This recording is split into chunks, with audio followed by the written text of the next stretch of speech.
En un mundo saturado por ideas en conflicto con los grandes principios de la palabra de Dios, precisamos de una cosmovisión que mantenga viva la luz de la verdad. Por eso, presentamos Fe y Sociedad, un programa de análisis de temas de actualidad a la luz de la Biblia con los pastores Héctor Delgado y Dauris Contreras.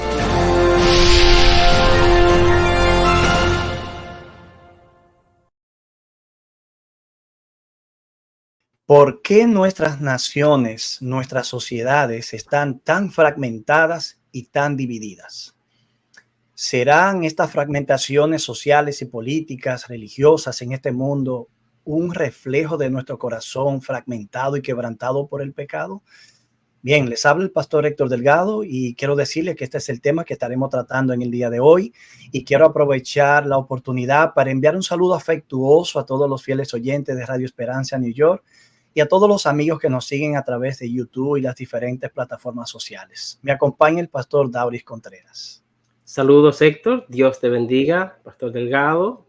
Damos gracias a Dios por estar, mis queridos amigos, con ustedes. Gracias por acompañarnos en este momento, en la entrega de nuestro programa de hoy. Agradecemos infinitamente al Señor por esta linda oportunidad que nos concede. Queremos pedirle que por favor puedan compartir con otros el programa de hoy y para que otros también puedan ser bendecidos. Vamos a comenzar brevemente con una palabra de oración. Padre de amor, damos gracias una vez más por darnos el privilegio de venir delante de tu presencia para pedir tu dirección en la presentación de este programa. Que nuestras ideas, los conceptos emitidos sean de bendición, sean de crecimiento. En el nombre de Jesús. Amén. Amén. Bien, Dauris, ¿sabes que para iniciar el programa de hoy yo decía cuál sería la forma correcta de hacerlo? Y me llegó un pasaje a la mente. Santiago 4, del 1 al 2. Y este pasaje es interesante porque dice: ¿de dónde surgen las guerras y los conflictos entre ustedes? Una pregunta interesante. Y luego, a manera de pregunta, se provee una respuesta. ¿No es precisamente de las pasiones que luchan dentro de ustedes mismos? Desean algo y no lo consiguen. Matan y sienten envidia y no pueden obtener lo que quieren. Riñen y se hacen la guerra. Yo pienso que este pasaje representa muy bien el tema que estamos tratando en el día de hoy, un mundo fragmentado. Y yo pienso que los problemas que vemos en el mundo de hoy, si bien no son nuevos, siempre han estado ahí: las guerras, la desavenencia, los problemas entre personas, los homicidios, las catástrofes naturales. Yo creo que una de las peores cosas es que, de alguna manera, todos estos conflictos y problemas, guerras y situaciones complejas aparecen como de manera multiplicada, y a eso se le suma nuestra incapacidad de ponernos de acuerdo en las diferencias ideológicas que tenemos. Resulta imposible, de hecho, señalar todas las creencias, filosofías, ideologías que causan división en nuestra sociedad. Actualmente nosotros nos encontramos sumergidos como en un pantano de ideas, de valores, de guerra cultural, de creencias que luchan todas por el predominio. Ahora, hablando de fragmentación ideológica, y quizás sea el punto de partida para entrar en algunos detalles, me gustaría señalar un comentario que vi recientemente de una entrevista que se le hacía al doctor en filosofía Higinio Marín en España. Y él decía, hablando sobre filosofía, religión, aborto, Dios, machismo y justicia, él decía: la dolencia más grave que encuentro en la democracia española es el carácter habitual que tienen las conversaciones genuinas, la crisis de esas conversaciones. En España, dice él, las personas de izquierda y las personas de derecha apenas pueden hablar. Y eso es sorprendente, porque esa polarización extrema que él percibe en España es una polarización que ahora mismo ocurre en Oriente Medio, que ocurre en América Latina. Pensemos, por ejemplo, el caso de Venezuela en este mismo momento, lo que está ocurriendo allí. Pero también, ¿qué decir de nuestra nación, Estados Unidos? Aquí el ambiente político se mueve entre dos partidos profundamente polarizados, donde los demócratas son cada vez más liberales y los republicanos cada vez más conservadores. Ahora, a pesar de que la democracia norteamericana es la más avanzada y la más desarrollada del mundo, Estados Unidos está pasando por una polarización política y una división que hace al país políticamente disfuncional totalmente. Las divisiones son evidentes y tocan una gama de aspectos sociales, económicos, culturales, religiosos e históricos, según algunos especialistas en asuntos de jurisprudencia. Y alguien señalaba que una combinación de factores ahora mismo están convergiendo para crear una sociedad altamente polarizada, altamente tóxica y completamente dividida. Y tres aspectos que se señalaron, para entonces darte una partecita para tus comentarios, son los siguientes: el partidismo extremo, algo que de hecho los padres fundadores de esta nación, algunos de ellos señalaron que iba a ser una de las consecuencias inevitables de tener partidos políticos. El legado de las relaciones raciales, aquí hay un prejuicio racial y situaciones de jurisprudencia que no se han resuelto, a pesar de que en este país se logró algo que en ningún otro se había logrado anteriormente, la abolición de la esclavitud. Y otro aspecto que se señala es el consumo de la información y los medios. Ya no tenemos que depender ni de Fox News, ni de ningún periódico, Washington Post, o ningún medio de comunicación específicamente para recibir información. Ya nadie está filtrando información por nosotros. Nosotros nos hemos convertido en las personas que deben filtrar la información. Y sin embargo, desafortunadamente, no siempre lo hacemos ni tenemos la capacidad de hacerlo. Por lo tanto, las informaciones que nos llegan a través de los medios tienden a profundizar nuestras percepciones de la realidad y a profundizar también la división de la cual a veces nosotros mismos somos parte. Eso es correcto, Héctor. Basado en esa información que tú acabas de presentar y tan escuetamente, podemos entonces decir que cuando hablamos de un mundo fragmentado y podemos ver que esa fragmentación es puramente ideológica, y esa fragmentación ideológica pues toma diversos matices. Uno de los matices de esa fragmentación es una fragmentación ideológica desde el punto de vista moral. Hay una fragmentación ideológica desde el punto de vista político. Hay una fragmentación ideológica desde el punto de vista geopolítico y también religioso. Cuando hablamos, por ejemplo, de una fragmentación desde el punto de vista moral, cuando hablamos de moral o moralidad, nos referimos a lo que es bueno y lo que es malo. ¿Quién define lo que es bueno y lo que es malo? En los diferentes aspectos de la vida. Por ejemplo, tú mencionabas ahorita la esclavitud, y nosotros creo que en el tema que hablamos acerca de orar por esta nación, una de las cosas que prestamos fue esa, cómo el país estuvo dividido entre los que creían que la esclavitud era correcto, otros que decían que la esclavitud no era correcto. Entonces, por mucho tiempo, esa fue la economía del mundo, la esclavitud. Y por mucho tiempo fue aceptado como algo moralmente correcto. Entonces, hay cosas que a medida que nosotros vamos avanzando, nos damos cuenta que no son moralmente correctas. Sin embargo, tenemos el problema de definir qué es correcto y qué no es correcto. Sí, ¿quién es el último árbitro para definir lo que es bueno, lo que es malo, lo que está bien, lo que está mal? Entonces, desde ese punto de vista, nosotros tenemos una fragmentación ideológica y moral, en el aspecto moral, que en nuestros días se manifiesta en una deconstrucción de muchos principios que nosotros teníamos antiguamente, que nuestra sociedad fue basada en eso, nuestra sociedad occidental, los Estados Unidos y el occidente en general. Ha habido una deconstrucción de esos principios, los cuales ha llevado a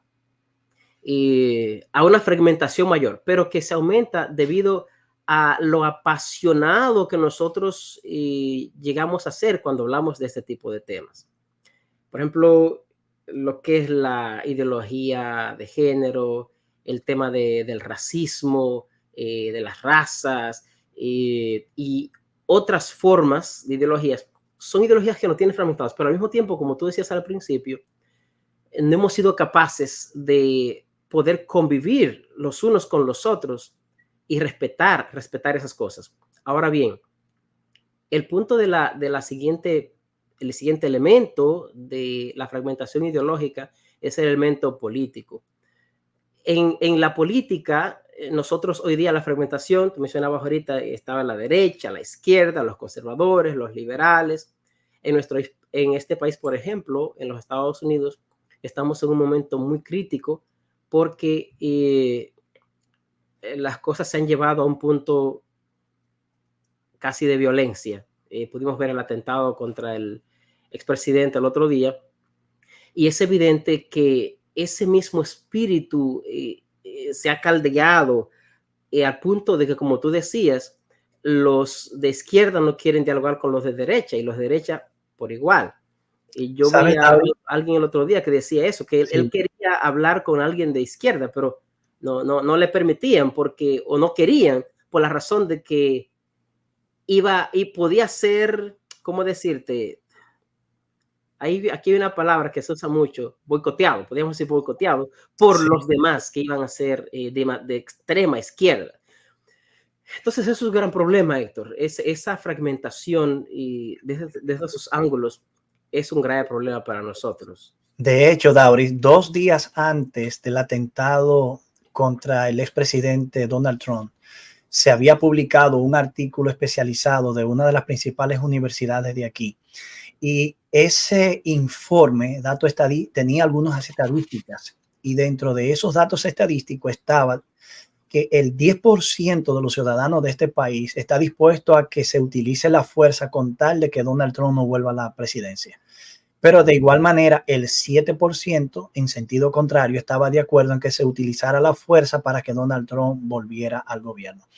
No estamos hablando de un número demasiado elevado, un 30, un 40%, pero ese por ciento en términos de una amenaza real se convierte en un detonante que, como pudimos ver, puede acarrear consecuencias inevitables. Considerando, Héctor, el hecho de que, por ejemplo, en este país, el asunto de las armas es un tema que trae muchas pasiones y es sabido que hay otro tema bajo discusión, en los cuales no se ponen de acuerdo tampoco. No, y bueno, y el hecho es de que porque supuestamente debido a la idea de que ningún gobierno sea un gobierno tirano, pues los ciudadanos tienen derecho a armarse para que ningún gobierno pueda intentar armar una tiranía o gobernar por tiranía, como ocurre, por ejemplo, en Venezuela. Pero ¿sabes algo? Tenemos una población que tiende hacia la tiranía. Y está completamente armada. Entonces, el ser humano, por lo general, Héctor, cuando el ser humano tiene poder, tiende a querer quedarse en el poder, a menos que no tenga checks and balances. Yo escuché a alguien decir que lo que la Constitución favorece en términos de armas respondió a situaciones reales históricas en los periodos previos a la independencia de esta nación. De manera que se justificaba en ese entonces porque se promovía la idea de una independencia. Sin embargo, las condiciones han cambiado totalmente y eso no ha sido revisado. Yo sé que no es fácil hacer una revisión a la Constitución, pero posiblemente lo que era una necesidad de momento en aquel entonces, un recurso de último momento o viable en su momento, quizás no lo es ahora. Entonces, por eso que los diálogos pueden traer luz en las discusiones que quizás no podemos ver ahora. Claro. Dari, vamos a esta breve pausa. Inmediatamente regresamos para que puedas continuar con tu idea. Okay.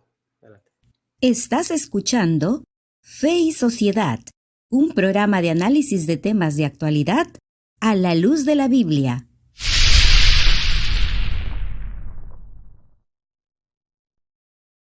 Estamos estudiando el tema de un mundo fragmentado y hemos podido ver algunos aspectos en los cuales la fragmentación se hace muy visible, tanto en el ámbito político como moral, como espiritual, pero todavía no hemos podido avanzar tanto como quisiéramos en este programa y vamos a tratar de ocupar la parte que nos resta para seguir avanzando en esta idea. Una cosa resulta clara hasta ahora y es que si pudiéramos tener la capacidad de dialogar sin necesidad de incurrir en la violencia, en la estigmatización y poder buscar un punto de equilibrio que, como dijo alguien, a veces las cosas no están ni en el extremo derecho ni en el izquierdo, sino en el centro de ambas posiciones.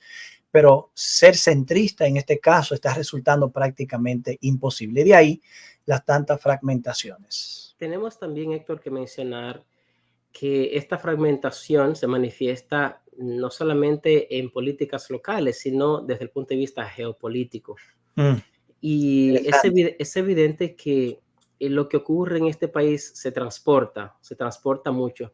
Cuando veo las noticias, por ejemplo, tú te das cuenta que en países como Australia, Inglaterra y en muchos otros países, tú ves cómo la gente comenta mucho de la política americana, de la política de los Estados Unidos.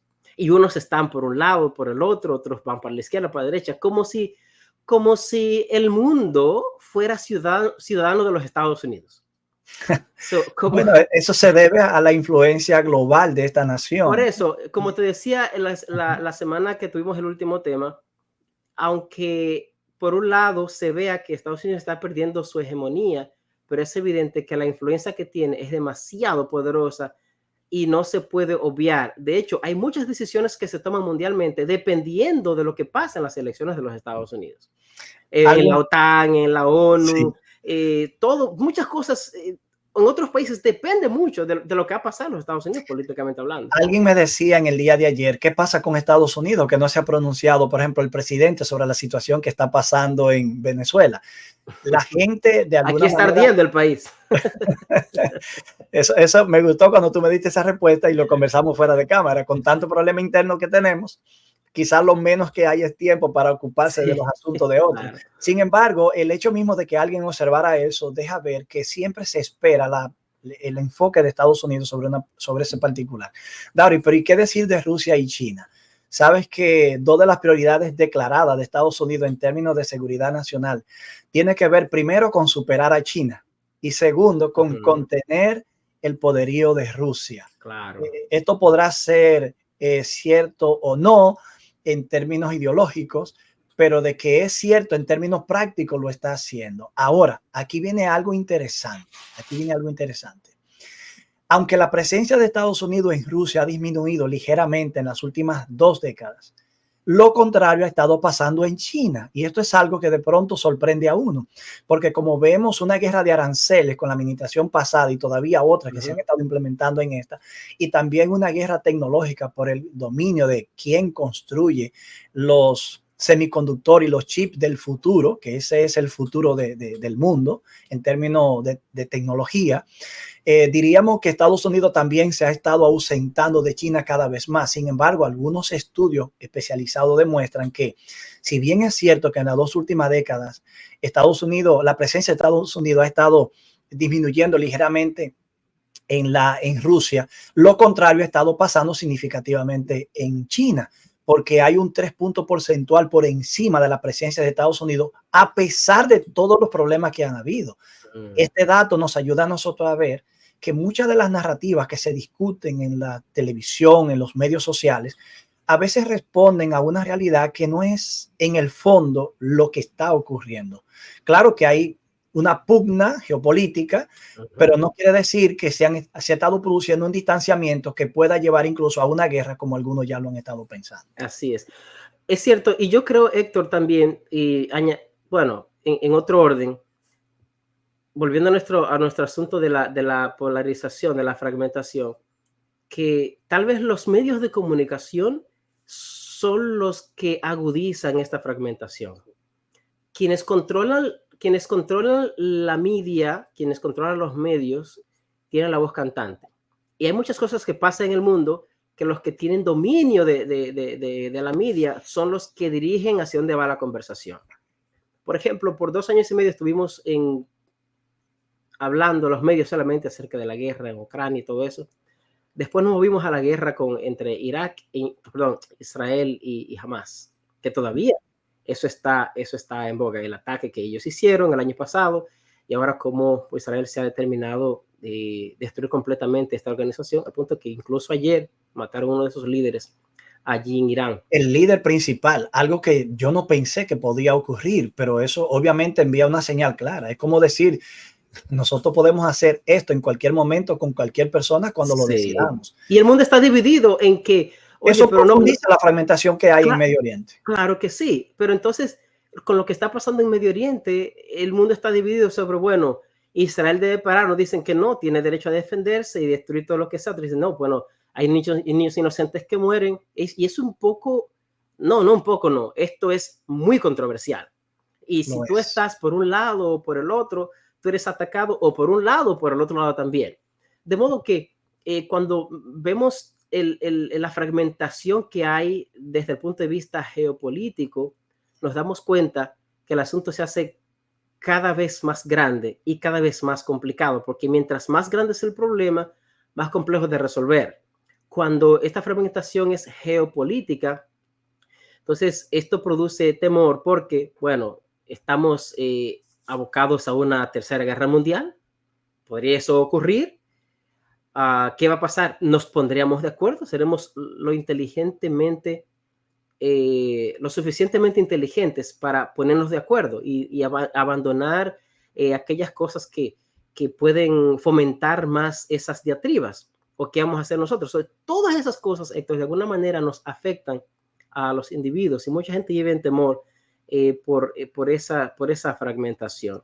En esa misma dirección, Dauris, leí una información que me preocupó bastante. En las escrituras, por ejemplo, en ocasiones, los profetas se quejaron de que eran muchachos los que estaban gobernando el pueblo, de personas de reyes que se llevaron de consejos, de consejeros que no eran los más experimentados. Y cada vez que eso ocurría, realmente el pueblo se avecinaba a una debacle política o militar y social. Conor Friedhoff, por ejemplo, en una ocasión dijo que Estados Unidos, él no cree que Estados Unidos caiga en una nueva guerra civil. Cuando uno lee eso, uno quiere creer que eso es absoluto, pero realmente lo cierto es que otros creen que Estados Unidos nunca ha estado tan cerca de una guerra civil, de otra guerra civil como lo está ahora. De hecho, algunos lo comparan con lo que pasaba los días previos a la presidencia de Nixon. De Lincoln. Eso es peligroso porque se están haciendo evaluaciones por personas de las más especializadas que no necesariamente tienen un interés político por un país, sino por el bienestar de un país. Pero a mí me llamó la atención de que este autor decía que quienes gobernaron la nación después de la Segunda Guerra Mundial tenían la experiencia de lo que pasó en la Segunda Guerra Mundial. Pudieron gobernar tratando de evitar que se repitiera un hecho que ellos pudieron presenciar y ver. Pero él dice, pero ahora los millennials tomarán el control del país sin mucha memoria sobre cómo es tener un Congreso que sea funcional, porque hace ya alguna década que no lo está haciendo, sin tener idea de un discurso público tolerante o círculos sociales que trasciendan nuestra subcultura. Si los millennials toman, que son indiscutiblemente los que han de tomar la rienda del gobierno, y cada día vemos más personas jóvenes tomando el control, aunque aquí se lidia con candidatos que sobrepasan una edad particular, si estas personas que llegan a gobernar no tienen memoria, hecho, la memoria que tendrán será solo en términos informativa, pero no tienen vivencias. Y al no haber tenido esas vivencias, no tienen una experiencia impregnada en ellos.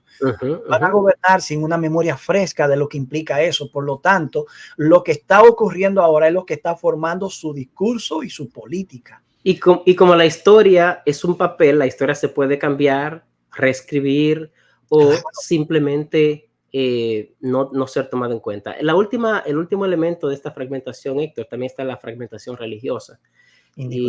Que a fin de cuentas, desde el punto de vista sociológico, puede ser denominada como una ideología, pero nosotros creemos que este asunto de la religión está más engranado en cada ser humano, no importa su origen, no importa dónde esté, es algo que como si fuera un gen, parte de un gen religioso que tiene allí el ser humano. Y tú mencionabas ahorita, el texto de Santiago es muy iluminador porque revela la raíz de la fragmentación que, claro, en el contexto, cuando se escribe, Santiago escribe a la iglesia, sin embargo, es un principio general. Esa fragmentación ocurre precisamente por las pasiones internas. Y esto se manifiesta también en el aspecto religioso. Las demás ideologías, por ejemplo, de las cuales nosotros hemos hablado que hemos presentado así someramente, ideologías políticas, ideologías de género, ideologías de raza, y todo eso que esté en la sociedad, de alguna manera impacta la religión. ¿Por qué? Porque las personas que tienen religión son parte de la misma sociedad. De modo que no somos ajenos, no estamos ajenos, estamos exentos de esas ideologías que también vienen a tener incidencia en la vida religiosa. Por Y esa razón, de alguna manera, Dauris, la religión misma, al estar presente en la sociedad, en el mundo, no está exenta de influencias negativas que pueden en claro. algún momento poner más combustible político que combustible espiritual. Sí, eso La es correcto. iglesia llamada a predicar el evangelio puede verse tentada, seducida, puede claudicar en creer, como nosotros lo hemos visto ya históricamente, que la política es el medio que necesitamos para que nuestra agenda, nuestra cosmovisión cristiana sea la que predomine. Yo leí un texto el otro día de Eso de verdad que es preocupante. preocupante. John Paulien, haciendo una explicación allí de Babilonia, él decía que Babilonia es una iglesia que persigue usando el poder político. Cierto, esa es la perspectiva bíblica. Sí, y respecto a eso, hay un grupo de cristianos que entiende que hay que estar en la política para poder causar los cambios necesarios. De hecho, hoy mismo está en la palestra lo que es el proyecto 2025. Que de hecho, el cual ya habíamos contiene, conversado que tenemos que dedicar un programa a ese proyecto. El cual contiene un programa, el cual contiene un elemento bien religioso que va precisamente en esta línea de pensamiento, de conceptualización, en cuanto a la incidencia que tiene la religión en la política. Hoy hay otros que dicen, bueno, nosotros no tenemos nada que ver con la política, y dice, bueno, no mezcla la religión con la política, porque nada religioso puede estar con la política. Hemos dicho varias veces ya en nuestros programas que en el caso de los Estados Unidos, aunque hay separación de iglesia y Estado, nunca la vida religiosa va a ser separada de lo que es el Estado, ya que fue fundada en religión. De hecho, hasta la misma moneda tiene en Dios creemos, confiamos. Sabes que en una ocasión que Paulín estaba comentando en Facebook, porque él comenta mucho pasajes del libro de Apocalipsis, le dedicó un buen tiempo a comentar Apocalipsis 17 y 18. Yo en una le pregunté, le dije, ¿tú no crees que de alguna manera lo que nosotros estamos viviendo ahora podrá llegar a ser parte de ese espectro de acción y de dominio de Babilonia? Me decía, de todo un poco. Fue lo que me respondió, de todo un poco. Y sabes algo, Dauri, cuando tú lees Apocalipsis 18, te das cuenta que la caída de Babilonia significa la caída de todos los estamentos de la sociedad global. Claro, claro. El comercio, la trata humana. Y yo sé que allí hay muchos lenguajes, términos, expresiones que apuntan a los oráculos del Antiguo Testamento, porque era todo lo que se movía en el comercio antiguo, que también hizo de Babilonia una potencia económica. Pero en el tiempo del fin, al haber un boicot de prohibir comprar y vender al pueblo de Dios, es un indicio de que también el elemento económico jugará un papel importante. Pero sí hay una realidad, nosotros tenemos que tener cuenta. Como dijo Clifford Goldstein en una ocasión analizando el tema de la separación de la iglesia y el Estado, él dijo, nosotros podemos discutir, volver a discutir, pero al fin y al cabo, si nos metemos en la política, perdemos. Por consiguiente, nosotros como cristianos no podemos asumir la ideología política como el vehículo para resolver a la fuerza, tumbando pulso, doblando muñecas, para proponer una cosmovisión cristiana. A la larga, el mal que estamos corrigiendo y el bien que estamos tratando de establecer, lo vamos a convertir en el peor mal de todos que se ha podido ver, y ese es el escenario de Apocalipsis. Yo sigo creyendo, esto ya casi para terminar, que en cuanto a la fragmentación religiosa, ya nosotros sabemos que desde tiempos, pues siempre ha habido diferentes religiones. Aquí hemos tenido temas que hemos discutido las diferentes religiones, la incidencia que tiene cada una, la influencia de cada una, los que cree cada religión, por lo menos de las mayoritarias. Y cuando hablamos de la fragmentación religiosa, digamos, dentro del cristianismo, ya tocamos por qué los cristianos divididos, ya tocamos eso. Y necesariamente, Héctor, necesariamente terminamos en el árbitro que debe traer la unidad, y debe ser la palabra de Dios. Y terminamos en ese árbitro, porque no hay otra forma. Es nuestra propuesta. Sí, no hay otra forma. Y ahora que tú mencionaste esto de Babilonia, nosotros decimos que la forma de resolver la fragmentación humana sería buscar la manera de conversar, tener una conversación, poder hablar abiertamente y aprender a estar de acuerdo en estar en desacuerdo. En la antigüedad había una unidad en Génesis 11 de Babel para ir en contra de Dios. Dios lo resolvió, ¿sabe cómo? Fragmentándolos. Ahora, en última instancia, volverá a haber una especie de unidad. Babilonia está dividida, pero va a tener que unirse, ¿ok? Pero siempre va a ser en contra de la palabra de Dios. Ya Dios no fragmentará, pero sí traerá a su resultado lo que ya él ha profetizado en su palabra. Yo creo que el pasaje inicial que utilizamos es el que podemos utilizar también al principio del programa. Podemos terminar con él. Creo que Santiago en esa declaración pone el dedo sobre la llaga. La razón de los problemas que tenemos responde al mal que está dentro de nosotros.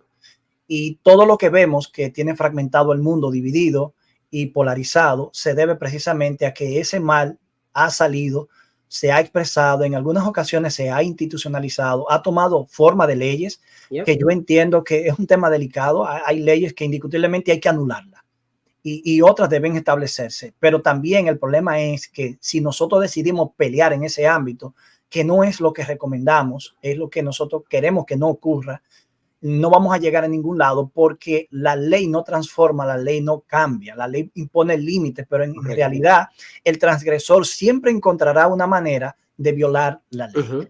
Dejemos que Dios obre en nuestro corazón, nos guíe y podamos mirar el modelo que tenemos, que es nuestro Señor Jesucristo. Así es. Que de hecho vivió en un tiempo donde la religión estaba muy polarizada, la política estaba muy fragmentada y logró, yo diría, salir victorioso. Porque, obvio, no salió vivo, ¿verdad? Vino con un propósito. Así es.